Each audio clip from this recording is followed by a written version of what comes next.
বহরমপুরের পর এবার লালবাগ। রোগীর মৃত্যুকে কেন্দ্র করে ধুমধুমা সেখানকার একটি বেসরকারি নার্সিংহোম। রোগীর পরিবারের অভিযোগ, তাদের মেয়ে প্রসব যন্ত্রণা নিয়ে হাসপাতালে ভর্তি হন।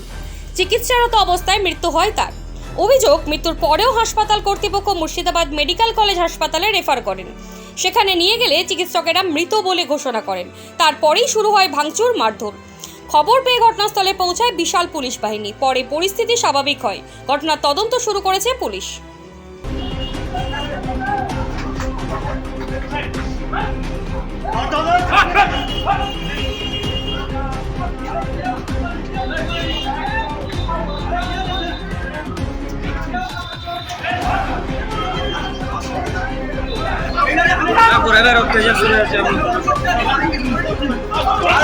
পাঁচটা ডাক্তার ভিতরে ভরে মানে আলোচনা চলছে ওদের। পাঁচটা ডাক্তার এসছে, ভিতরে ভরা আছে, ভিতরে ভরে এবার ওরা মানে বলছে রুগী তো বাঁচানো মুশকিল।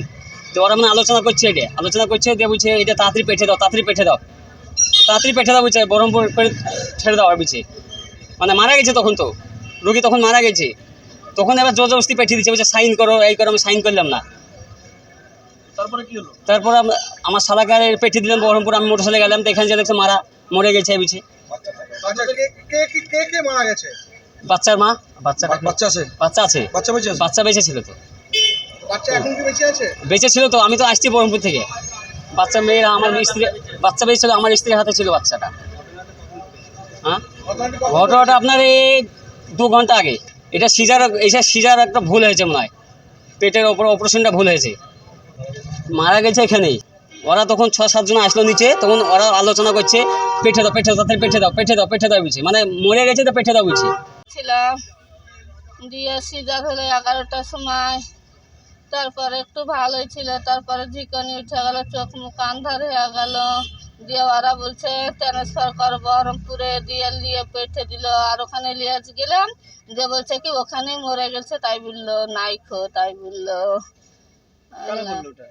নাই মারা মেরে ফেলেছে, দিয়ে নিয়ে এসছো, তাই বলছে ডাক্তারে। বহরমপুরে ডাক্তারে বললো। আল্লাহ, ডাক্তারের নাম কৈশিক ভট্ট না কি বলছে। এই তো লালবাগের ডাক্তার। এই তো নার্সিংহোমে।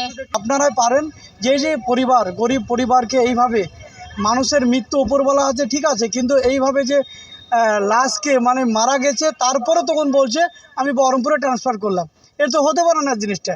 তা আমরা চাইবো যেই নার্সিং হোক না কেন, তাদের বিরুদ্ধে কঠোরতর ব্যবস্থা সরকার নেক। এবং আমাদের জেলা শাসকের কাছে আমাদের দাবি আমরা রাখবো যে লালবাগে ছোট ছোট নার্সিংহোমের নাম করে মানুষকে যে একদম অবৈধভাবে যে রাস্তা চালাচ্ছে, এই বিরুদ্ধে আমরা কিন্তু আগামী দিনে সোচ্চার হব আমরা।